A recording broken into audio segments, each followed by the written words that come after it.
हम फिर से लेकर आ चुके हैं आप लोगों के लिए सुबह की सभी ताज़ा और बड़ी खबरें। एक एक कर आपको सारी खबरों की जानकारी देंगे। आज देश दुनिया में क्या कुछ हो रहा है। दरअसल सबसे पहली जो बिग ब्रेकिंग निकल आ रही है, बजाज कंपनी ने बोला गोदी मीडिया पर अपना हमला। जी हाँ, ये वही गोदी मीडिया है जो कि लगातार हिंदू मुसलमान करती है। आप लोग बता दें, बजाज कंपनी ने कहा हम ऐसी नफरत में अपने बच्चों को इंडिया में कैसे रखें, इसीलिए हम उन्हें बाहर पढ़ने भेजते हैं। जी हाँ, इस नफरत के माहौल में नहीं रह सकते। हिंदू मुसलमान कर रही है गोदी मीडिया, इसके बारे में विस्तार से बताएंगे।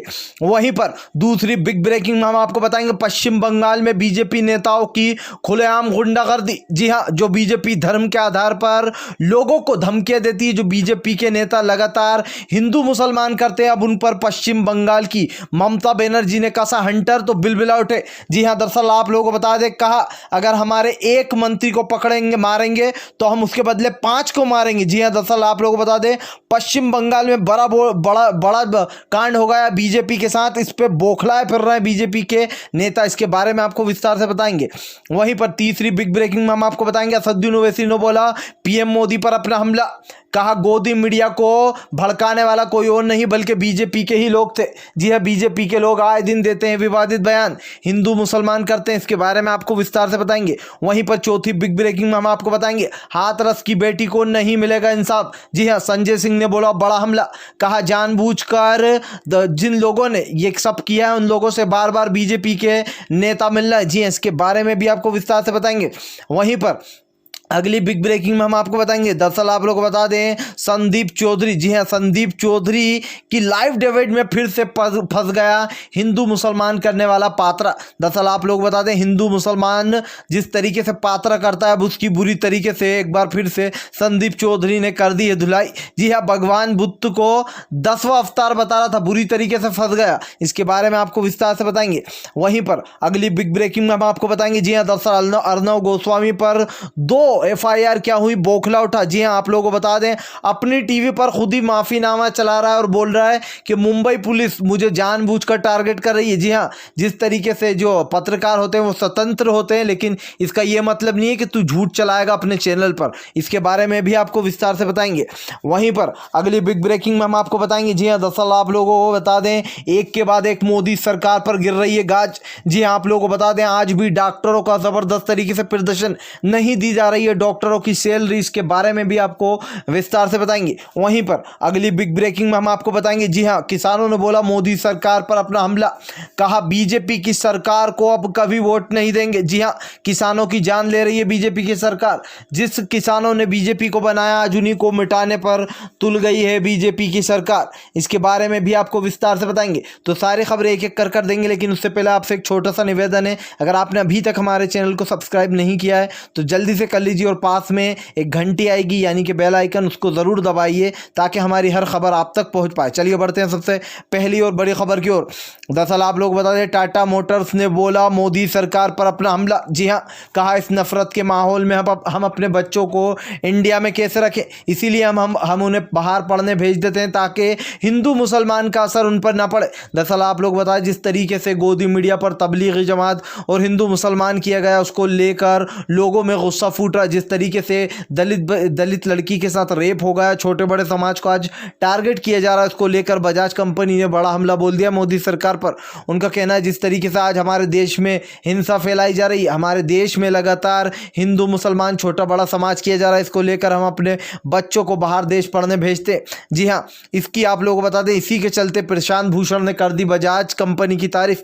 उनका कहना है जिस तरीके से आपने खुलकर बोला, ऐसा कोई बोलता नहीं है। जी हाँ, मोदी सरकार से ज़्यादातर लोग डरते हैं कि बिजनेस में लॉस कर देंगे या फिर जानबूझकर कुछ ना कुछ अड़चन खड़ी कर देंगे, लेकिन सल्यूट है आप जैसे लोगों को जो कि सच्चाई के खिलाफ आवाज़ उठाते हैं। खैर चलिए बढ़ते हैं एक और अगली बिग ब्रेकिंग की तरफ। दरअसल आप लोग बता दें, अर्नव गोस्वामी पर 2 एफआईआर क्या हुई, हिंदू मुसलमान करने वाला अर्नव गोस्वामी, जी हां, दंगाई पत्रकार फंस गया बुरी तरीके से।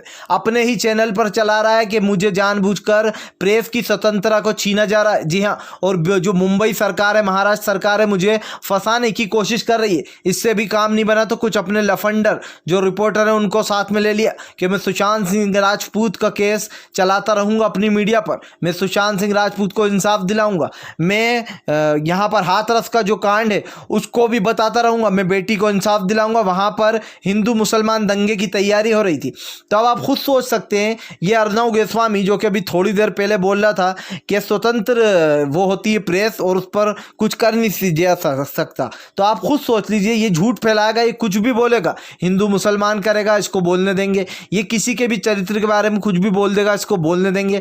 अरे भाई, ये यहाँ पर हर एक इंसान को उठाता है, किसी पर ड्रग्स का इल्ज़ाम लगाता है, किसी पर हिंदू मुसलमान करता है, तो किसी पर तो कभी योगी की ज़ुबान बोलने लगता है। अब योगी की ज़ुबान बोल रहा है कि भाई यूपी में जो कुछ हो रहा है वो एक जो भी हुआ था वो एक दंगे के तहत हुआ था। जी हाँ, दंगे की प्लानिंग हो रही थी। तो आप सोच लीजिए, बीजेपी के पूरी तरीके से बीजेपी के भक्त बन चुकी है गोदी मीडिया। खैर, चलिए बढ़ते हैं एक और अगली बिग ब्रेकिंग की तरफ। बता दें आप लोगों को अगली जो बड़ी खबर निकल कर आ रही है। जी हाँ, दरअसल एक बार फिर से भड़के असदुद्दीन ओवैसी, कहा गोदी मीडिया को शेयर देने वाली कोई और नहीं बल्कि बीजेपी की सरकार है। जी हाँ, लगातार बीजेपी के बड़े बड़े लोग बचाते रहे हैं इस गोदी मीडिया को। जी हाँ, आप लोग बता दें, कई बार इन लोगों की रिपोर्टें हुई हैं और ये केस जो है सुप्रीम कोर्ट तक गए, लेकिन जैसे कि मैंने आपको पहले बताया था, जो सुप्रीम कोर्ट के जज होते हैं वो जानबूझकर उनसे जो लोग अच्छा फैसला दे देते, सही फैसला दे देते हैं, मुरलीधरन साहब आपको याद होंगे, जिनका रातों रात ट्रांसफ़र कर दिया गया था। जी हाँ, रातों रात ट्रांसफ़र कर दिए जाते हैं अगर बीजेपी के खिलाफ जज जाने की कोशिश करते, तो आप खुद सोच सकते हैं बीजेपी कितना प्रेशर बना रही है आज। जी हाँ, और ये बात प्रशांत भूषण ने भी खुलकर बोली थी। असदुद्दीन ओवैसी का कहना है कि आज जिस तरीके से देश में नफरत फैलाई है, दिल्ली हिंसा में लगातार मुसलमानों को उठाया गया, दलित बच्ची के साथ रेप हो गया, उसी से बार बार बीजेपी के नेता मिलने जा रहे हैं, क्या उस बच्ची को इंसाफ मिलेगा? मैं आप लोगों से पूछता हूं, जितने भी मेरे चैनल के व्यूअर्स हैं, मैं आप लोगों से जानना चाहता हूं, क्या उस दलित लड़की को इंसाफ मिलेगा? ये लोग जो कि हिंदू मुसलमान दलित करते हैं, समाज से क्या होता है मुझे आप ये बताओ। इंसानियत बड़ी चीज़ होती है, लेकिन बीजेपी के लोग ही जब उन रेपिस्टों से मिलने जाएंगे तो फिर कैसे मिलेगा बेटी को इंसाफ? खैर, चलिए बढ़ते हैं एक और अगली बिग ब्रेकिंग की तरफ। बता दें आप लोगों को अगली जो बड़ी खबर निकल कर आ रही है। जी हाँ, सिंधिया को बड़ा झटका। दरअसल आप लोगों को बता दें, शिवराज के पोस्टर से सिर्फ शिवराज के मंत्री और शिवराज, जी हाँ, आप लोगों को बता दें सिंधिया का फोटो गायब। दरअसल आप लोगों को बता दें, अब उपचुनाव आ रहा है, ऐसे में उपचुनाव का प्रचार शुरू हो चुका है। जी हाँ, जिसको लेकर कई गाड़ियों पर पूरे पोस्टर लगाए गए, जितने भी विधायक हैं शिवराज समेत, लेकिन उसमें से सिंधिया का फोटो गायब है। यानी कि इससे साफ साफ पता चल रहा है कि सिंधिया और शिवराज के बीच में आ चुकी है दरार। जी है, बीजेपी की सरकार में अब फिर से फूट डल चुकी है। जिस तरीके से कमलनाथ की सरकार गिराई गई थी और खुद की सरकार बनाई गई थी, इसको देखकर साफ साफ दिखाई दे रहा है कि किस तरीके से बीजेपी में और सिंधिया में लगातार जो यहाँ पर फूट डलती जा रही है। जी हाँ, इन लोगों में लगातार जो यहाँ पर कड़ी एक के बाद एक जो है परेशानी सामने आ रही, यानी कि बीजेपी और अब सिंधिया में ज़बरदस्त तरीके से फूट पड़ चुकी है। खैर, चलिए हम बढ़ते हैं एक और अगली बिग ब्रेकिंग की तरफ। दरअसल आप लोग बता दें अगली जो बड़ी खबर निकल कर आ रही। जी हाँ, संबित पात्रा जो कि हिंदू मुसलमान करने के लिए जाना जाता है, लाइव डिबेट में जहरीले बोल बोलता है, लोगों से अपनी बोली से लोगों की जान ले लेता है, अब वो बुरी तरीके से फंस गया।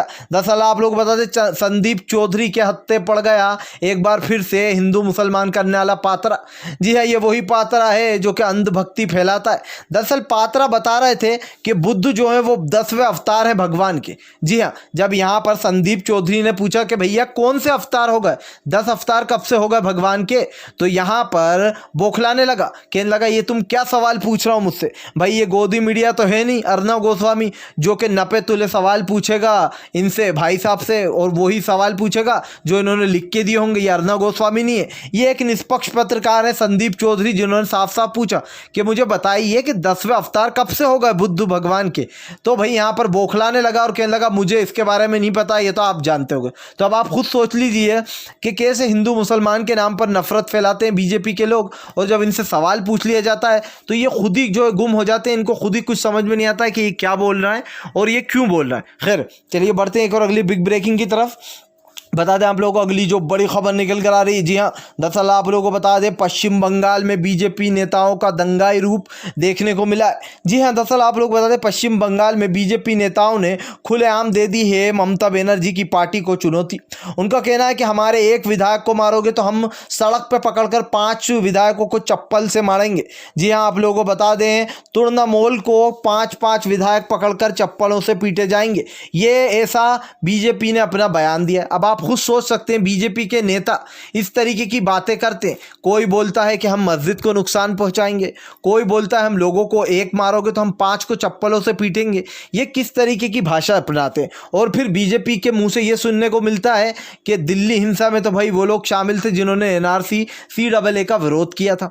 अब आप खुद देख सकते हैं आज किस हालात में, किस जगह पर जो है ये पार्टी पहुंच चुकी है बीजेपी की। लगातार जो है हिंसा फैलाई जा रही, लोगों के दिलों में जो है डर डाला जा रहा है। और जिस तरीके से पश्चिम बंगाल में जानबूझकर अब की बार आर पार की लड़ाई हो गई है। जी हाँ, पश्चिम बंगाल में अब की बार ममता बनर्जी और मोदी आमने सामने आ चुके हैं। आप लोग बता दें, ममता बनर्जी ने इस पर हमला भी बोला था। उनका कहना कि बीजेपी के नेता गुंडे, जी हाँ, जिस तरीके से यूपी में हाल दिखाई देता है इसके बाद कुछ बोलना मुनासिब नहीं है। जी हाँ, आप लोग बता दें, ममता बनर्जी ने यहाँ तक कह दिया कि बीजेपी में, जी हाँ, जिस तरीके से योगी राज जंगल राज बन चुका है, इनके नेताओं से और उम्मीद भी क्या की जा सकती है। खैर चलिए बढ़ते हैं एक और अगली बिग ब्रेकिंग की तरफ। दरअसल आप लोग बता दें, अगली जो बड़ी खबर निकल कर आ रही है, एक बार फिर से बोला राहुल गांधी ने पीएम मोदी पर अपना हमला। जी हाँ, कहा आज देश की आर्थिक स्थिति पूरी तरीके से बिगाड़ दी पीएम मोदी ने। जी हाँ, पूरे देश में हिंसा फैला रही है बीजेपी की सरकार। किसानों को सड़क पे ले आई, मुसलमानों के खिलाफ काला कानून ले आई और एक हाथरस की बेटी को इंसाफ नहीं मिला। तीनों बातें राहुल गांधी ने साफ कर दी। दरअसल आप लोगों को बता दें, जिस तरीके से राहुल गांधी के नेतृत्व में कांग्रेस ने जितनी भी चीज़ें अच्छी की थी वो सब एक एक कर बेच डाली बीजेपी की सरकार ने। राहुल गांधी ने कहा जिस तरीके से बीमा पॉलिसी बनाई गई थी कांग्रेस के नेतृत्व में, उसको हटा दिया गया। जिस तरीके से हमने बच्चों के लिए स्कूलों में काफ़ी सुविधाएं की थी, उन स्कूलों को प्राइवेट कर दिया गया। आज जिस तरीके से मोदी सरकार लगातार गरीब लोगों पर शिकंजा कस रही है, किसानों की कमर तोड़ रही है और मुसलमानों को टारगेट कर रही है, ये कहना गलत नहीं होगा कि बीजेपी की सरकार आए दिन एक नया कानून लाती है और उस कानून का असर यह होता है कि जो गरीब मासूम लोग हैं उनको भुगतना पड़ता है। आप लोगों को बता दूं, लॉकडाउन के दौरान भी लाखों लोगों की जान चली गई थी। इस दौरान बीजेपी ने उन लोगों तक का डेटा तक नहीं है जिन जिन लोगों की मौत हुई थी। एनआरसी CAA जब दिल्ली हिंसा हुई थी, न जाने कितने मुसलमानों की जान चली गई थी, लेकिन उसके बावजूद भी उस डेटे को कलेक्ट नहीं कर रखा था। आप खुद सोच सकते हैं, बीजेपी के लोग, बीजेपी के नेता जो इस तरीके के विवादित बयान देते हैं, वो ये कहते हैं कि हम तो बचा लेंगे, जी हम तो बच निकलेंगे, हमें तो वोट मिल जाएंगे, हम वहाँ से जीत जाएंगे। खुद ही विवादित बयान दे के खुद ही फंस जाते हैं और फिर उन चीज़ों से निकलने की कोशिश भी की जाती है। खैर चलिए बढ़ते हैं एक और अगली बिग ब्रेकिंग की तरफ। दरअसल आप लोग बता दें, अगली जो बड़ी खबर निकल कर आ रही है, प्रशांत भूषण ने बोला मोदी सरकार पर अपना हमला। कहा आज लोगों की जान पर बनाई है। जी हाँ, मोदी सरकार ने छीन ली है लोगों की आज़ादी। आज हिटलर से भी बड़ी बन गई है बीजेपी की सरकार। दरअसल आप लोग बता दें, जिस तरीके से आज लोगों की बोलने की आज़ादी छीनी जा रही है। जी हाँ, मुसलमान देश में सुरक्षित नहीं है। दरअसल आप लोग बता दें, इस पर कई बार खुलासा हो चुका है कि बीजेपी की सरकार जानबूझकर वोट आने के टाइम हिंदू मुसलमान शुरू कर देती है। जिस तरीके से बिहार में फिर से एक बार हिंदू मुसलमान जिहादी शब्द का यूज़ किया जा रहा है, इसको देखकर साफ साफ पता चलता है कि बीजेपी की जो सरकार है वो लगातार हिंदू मुसलमान करती है। इस पर बड़ा हमला बोला प्रशांत भूषण ने। उनका कहना है कि बीजेपी की सरकार हमेशा से यही करती आ रही है। जी हाँ, अपने दम पर वोट नहीं जीत पाती तो हिंदू मुसलमान पर उतर आती। प्रशांत भूषण का कहना है कि ऐसे में आपको और हमें मिलकर इस सरकार को हटाना होगा, वरना पूरे देश की आर्थिक स्थिति बिगड़ जाएगी। आज जिस तरीके से इस देश का नागरिक बोल नहीं पा रहा है, जो लोग अपनी आवाज़ उठाते हैं उनको जेल में डाल दिया जाता है। इस गोदी मीडिया और इस बीजेपी की सरकार के खिलाफ हमें मिलकर कुछ करना होगा। जी हाँ, यानी कि बीजेपी की लग गई वाट बुरी तरीके से प्रशांत भूषण ने निकाली है अपनी भड़ास और साफ साफ बता दिया गोदी मीडिया को कि आने वाले समय में उखाड़ फेंकेंगे बीजेपी की सरकार को। खैर, अगर आप भी शांतिपूर्ण ढंग से पीएम की इन सभी गलत नीतियों का दिल से विरोध करते हो तो इस वीडियो को दिल से लाइक करके हमारे चैनल को ज़रूर सब्सक्राइब कीजिएगा, क्योंकि हम एक ऐसे निष्पक्ष पत्रकार हैं जो कि आप तक सिर्फ सच और सच पहुंचाने की कोशिश करते हैं। तो हम मिलेंगे आपसे नेक्स्ट वीडियो में, तब तक के लिए वंदे मातरम।